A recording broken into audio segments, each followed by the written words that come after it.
Powiedz mi, jak często powtarzasz sobie słowo powinnam lub powinienem? Powinnam posprzątać, powinnam zadzwonić do kogoś tam, powinnam więcej pracować, powinnam ćwiczyć, powinnam lepiej jeść, albo powinnam medytować. I powiedz mi, jak się z tym czujesz? Jak na tym słowie wychodzisz? I nie tyle, co na tym, że mówisz sobie, powinnam medytować i to de facto nie medytujesz, powinnam ćwiczyć i wcale nie ćwiczysz, a przynajmniej nie tak często, jak rzekomo powinnaś. I nie na tym, że nie ćwiczysz. Jak wychodzisz nie na tym, że nie ćwiczysz, nie medytujesz, tylko jak wychodzisz na tym, że powtarzasz sobie ciągle to słowo. Że to słowo, że te powinności non-stop do ciebie wracają i właściwie ciągle się tym karmisz. Jak na tym wychodzisz? Bo jest tutaj pewien haczyk. Mianowicie często uważamy, że jeżeli sobie powiem te wszystkie powinności, to tak jakby sobie przypomnę, nie? Tak jakby ustawię siebie w szeregu i do pionu. Czyli powiem sobie, o, ja powinnam czytać więcej, ja powinnam więcej medytować właśnie. I że to w jakiś magiczny sposób ma mnie zmotywować, ma sprawić, że ja faktycznie sięgnę po tą książkę, a nie po Netflixa, albo że ja faktycznie pójdę medytować, a nie po prostu odpalę komputer, nie? Wierzymy w to. Gdzieś jest w nas jakaś wiara w niewinność tego słowa. Powinnam lub powinienem.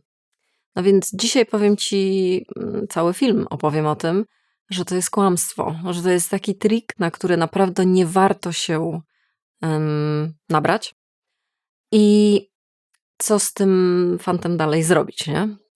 Pierwsze, co zrobimy, to zrozumiemy powody, dla których warto odpuszczać sobie słowo powinnam lub powinienem, czyli powody, dlaczego przypominanie sobie i życie w powinnościach ci nie służy. A na pewno nie na dłuższą metę.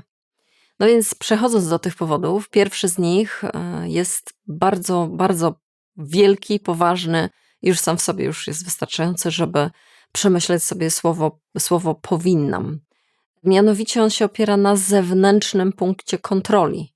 Jeżeli sobie myślisz, o, powinnam ćwiczyć, o, powinnam medytować, powinnam czytać więcej książek, to gdzieś tak naprawdę ciężar tej decyzji, punkt ciężkości tej decyzji zawiera się na zewnątrz. Właściwie nie komunikujesz się ze sobą, czy ja chcę, czy ja czuję się na siłach, czy ja uważam, że jest mi to potrzebne, czy ja czuję całą komórką, znaczy wszystkimi komórkami swojego ciała, że to jest coś dobrego, że tam jest jakaś pasja, że tam jest jakaś ciekawość chociażby, zainteresowanie.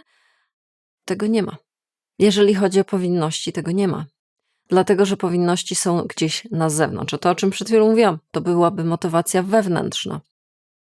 A powinności są na zewnątrz. Dlaczego? Dlatego, że może trzeba, mówisz sobie, że powinnaś czytać książki, dlatego, że przeczytałaś gdzieś albo usłyszałaś, jakie to jest dobre dla twojego rozwoju, czy dla twojego mózgu chociażby.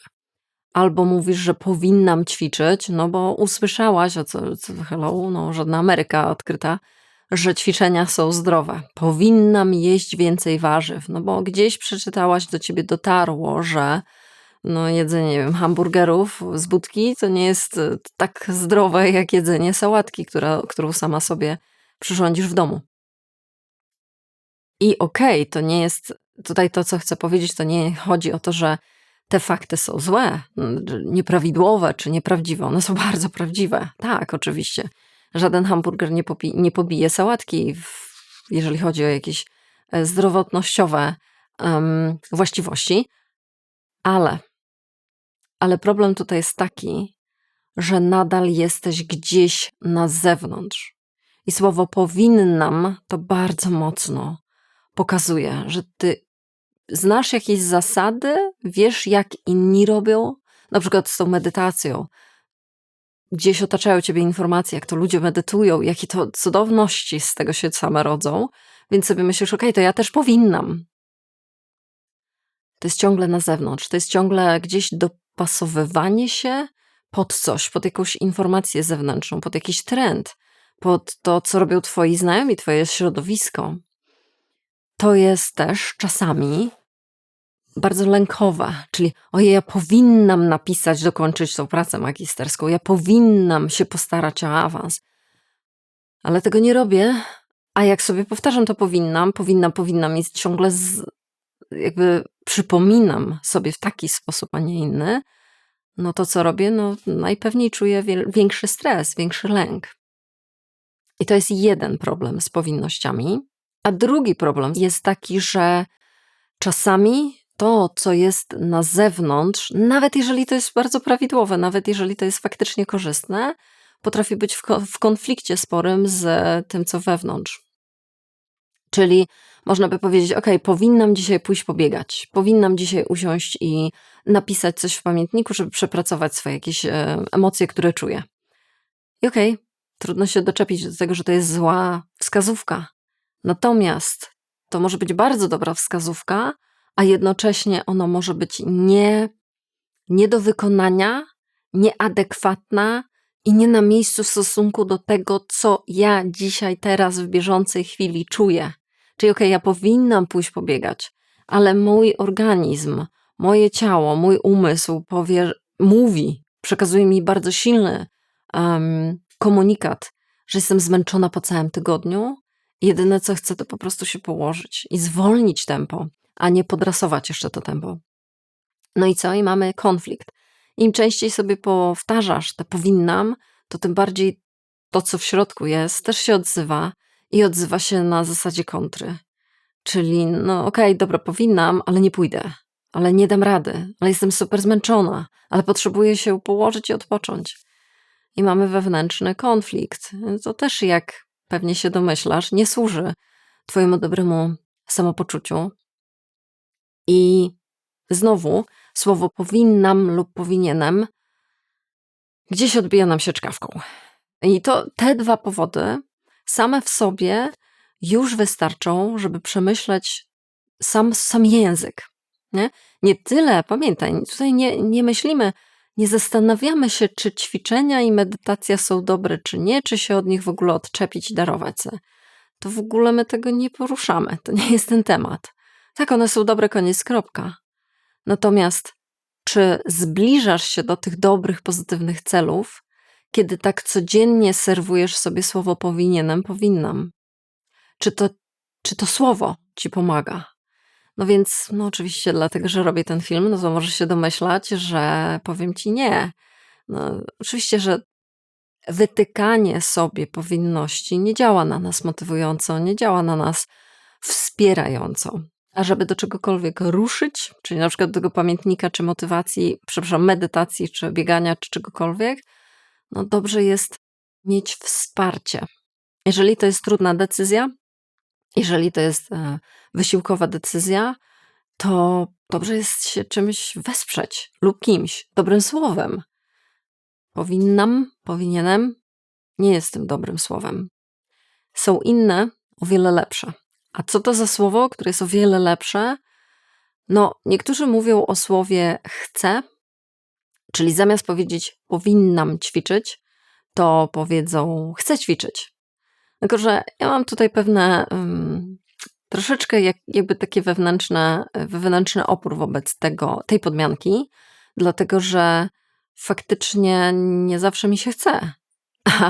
A wiem, że powinnam, tak? Czuję to powinnam, więc podmieniam sobie na chcę i co? Okej, może powiem tak, jeżeli na ciebie to działa, jeżeli ta podmianka na ciebie to działa, super. Super, zostawmy tak i nie idźmy dalej. Skoro to działa, to stosujmy. Natomiast mogę zrozumieć, że, i to powiem ci po prostu po swoim doświadczeniu, że jeżeli takiej podmianki używam, to na mnie w ogóle nie działa i po prostu tego nie robię. Całkowicie zaprzestałam po bardzo, bardzo nieudanych próbach. Ale jest inne słowo, które ci proponuję i ono już, wydaje mi się, robi lepszą robotę. Oczywiście subiektywnie oceniając, twoje wrażenia mogą być inne i tym słowem jest wybieram. Czyli ja wybieram to, żeby zadzwonić do niej, do niego, a nie powinnam do nich zadzwonić. Albo ja wybieram, żeby sobie usiąść i na 5 minut pomedytować, a nie powinnam medytować. Ja wybieram to, że pójdę i poćwiczę. Albo wybieram sobie to, że do końca obejrzę ten film, a nie dam się rozproszyć 50 innym rzeczom, które mnie gdzieś tam kuszą. To jest mój wybór. Nie mówię, że to jest super lekki wybór. Wybór, który po prostu jedziemy jak po masełku, super gładko. No nie. To może być bardzo wysiłkowy wybór, ale nadal świadomy. Więc to jest mój wybór. No i tutaj może też ci się urodzić gdzieś jakieś pytanie, no dobra, ale jeżeli wiem, że coś jest dla mnie dobre i mówię sobie, wybieram to robić, ale dalej tego nie robię. Czyli na przykład, nie wiem, to zostańmy przy tych ćwiczeniach. Czyli zaczynamy od powinnam ćwiczyć, okej, sobie zdajesz sprawę, nie chcę siebie powinnościować, wiem, że to nie jest pomocne, wiem, że na pewno na dłuższą metę to słowo na mnie działa źle, więc sobie podmieniam, gdzieś na internecie usłyszałem, na wybieram, ale nadal nie idę ćwiczyć. I tutaj właśnie jakby piękno tego słowa jest, pokazuje się, że możemy sobie powiedzieć, dzisiaj wybieram nie ćwiczyć. Dzisiaj wybieram nie medytować. Dzisiaj jestem zmęczona i całkowicie przybita przez cały tydzień ciężkiej pracy, skupiania się, ćwiczeń, medytacji, może robienia czegokolwiek, co bardzo zależy od samodyscypliny. No to dzisiaj sobie wybieram poleserować, nic nie robić. Nie biegać, nie pisać, nie mówić, nie dzwonić, nie przychodzić, nie pomagać, nie wspierać, nie wiem co tam jeszcze, co robię cały tydzień. Ale zauważ, że jest to słowo, które całkowicie dopuszcza dużą świadomość tego. Ja wybieram dzisiaj zrobić sobie hamburgera, a nie sałatkę na lunch. Ja wybieram zjeść chipsy, a nie banana. Jestem świadoma. Ja wiem, do mnie dociera, że dokonuję wyboru, który być może nie jest, nazwijmy to, zbyt optymalny, ale ja całkowicie to biorę na siebie. Ja to dopuszczam, nie oszukuję się, że ojej, ja tak tylko ostatni raz sobie te chipsy kupię i też nie popędzam siebie gdzieś jakimś batem na zasadzie, jem te chipsy, ale powtarzam sobie, powinnam jeść teraz jabłko. Odrzucamy to, bo to jest tylko i wyłącznie w tym momencie przejaw samokrytyki, samobiczowania. Więc lepiej powiedzieć sobie, dobra, ja wybieram dzisiaj te chipsy. Jutro jest nowy dzień, jutro moje wybory będą inne, ale dzisiaj wybieram to. I jest w tym słowie bardzo duża sprawczość, bardzo duża świadomość i szczerość. Szczerość wobec siebie i swojego stanu. I gdzieś w tej szczerości i gdzieś w tej bardzo dużej świadomości leży autorstwo. Czyli podczas gdy powinienem, to jest, powinienem ćwiczyć, powinienem, nie wiem, więcej pić wody, to jest gdzieś wzięta zasada z zewnątrz i ja ją tylko sobie wbijam do głowy jak młotkiem. Natomiast wybieram iść poćwiczyć, pobiegać, albo wybieram zjeść dzisiaj coś niezdrowego na lunch. Jest w tym słowie bardzo duże autorstwo, to znaczy to ty decydujesz. Punktem ciężkości jesteś ty i twoja świadoma decyzja. Ja mówię, że każda świadoma decyzja jest cudowną decyzją.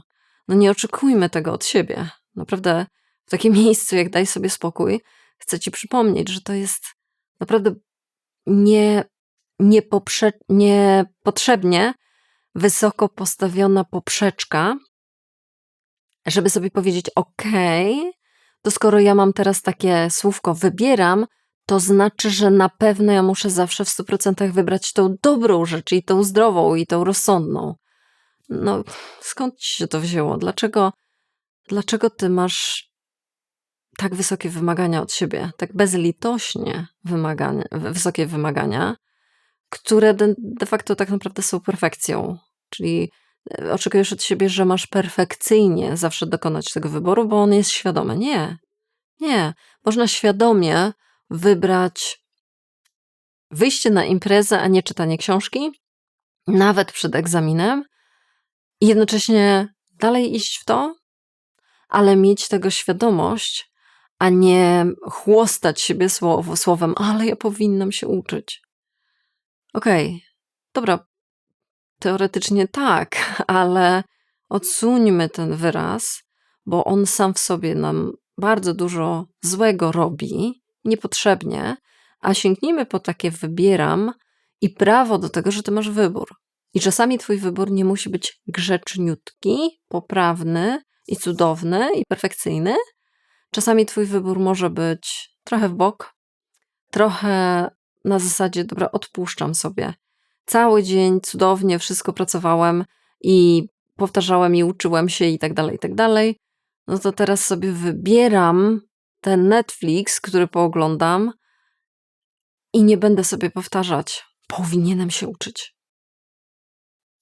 To zdejmuje jakiś taki ciężar, który często na siebie narzucamy poprzez słowo powinnam, który wcale nas nie motywuje, a wręcz przeciwnie, demotywuje. Natomiast słowo wybieram, gdzieś przypominanie sobie, okej, ja mam tą siłę do wyboru, ja mam to prawo, ja mam tą odwagę do tego wyboru, nawet jeśli ten wybór nie będzie super perfekcyjny, to nadal jest mój wybór. Przypominanie sobie o takim autorstwie buduje nasz wewnętrzny autorytet, czyli buduje nasze poczucie sprawczości, poczucie tego, że moje wybory są, nie są idealne, ale one są świadome. I to gdzieś pomaga w ogóle w jakimkolwiek budulcu ogólnie pojętego poczucia własnej wartości. I chociażby dlatego warto sięgać po to zdanie, po to słowo, a nie po powinienem, powinnam. Oczywiście samo poruszenie przez jeden film może to jest za mało, bo powinności często mają bardzo głębokie korzenie, więc być może potrzebujesz o tym coś więcej porozmawiać w bardziej indywidualny sposób. To zapraszam na spotkania 1 na 1, konsultacje online. Zapraszam cię także na newsletter, dlatego że w nim dajemy sobie spokój raz w tygodniu. A tak na próbę, wracając do tematu, co ty na to, żeby przez następne 24 godziny przyłapać siebie na jednym powinnam, powinienem i dla eksperymentu podmienić to na wybieram. Wybieram coś zrobić albo wybieram czegoś nie zrobić. I to też jest nadal twój świadomy wybór. I po prostu przyobserwuj, jak to na ciebie zadziałało. A najlepiej jeszcze porównaj, jak na ciebie działa powinnam, powinienem. Daj mi znać w komentarzu, co o tym sądzisz, jak często używasz powinienem lub powinnam, jak te powinności się ciebie trzymają, czy bardzo blisko, czy potrafisz się od nich odkleić, z jakim efektem i jak to na ciebie działa. I cóż, jeżeli masz jakąś inną alternatywę do powinnam, to oczywiście, że się podziel, bo to jest bardzo super cenne, że w komentarzu właśnie to robimy. Na tym kanale są fantastyczne podpowiedzi, jak żyć właśnie w komentarzach. A każdy komentarz, każde kliknięcie, każda subskrypcja to jest wsparcie tego, co robię i tego kanału, za co bardzo ci dziękuję. Podobnie jak wsparcie poprzez inne platformy, czyli Patronite i Buy Coffee. Wielkie, wielkie dzięki wszystkim uczestnikom. Bardzo was doceniam i z góry bardzo dziękuję. I co? Widzimy się następnym razem. Do zobaczenia.